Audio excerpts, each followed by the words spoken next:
Chit fund जमाकारी को मिलिब न्याय टंका फेरी पाइबे चिटफंड जमाकारी टंका फेरस्त करेंगे राज्य सरकार। बीजेपी राज्य सभापति मनमोहन बयान पर पुणी बढ़िला चिटफंड जमाकारी आशा। चिटफंड को नहीं बड़ कथा कहते मनमोहन।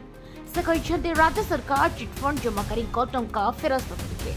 साम्बादिक सम्मेलन में सूचना देते राज्य बीजेपी सभापति मनमोहन सामल। 4 मास मध्य योग्य जमाकारी को पर्यायक्रमे टंका फेरस्त कर पाखापाखि 5 लाख जमाकारी को टंका फेरस्त होली मनमोहन सामल कहते।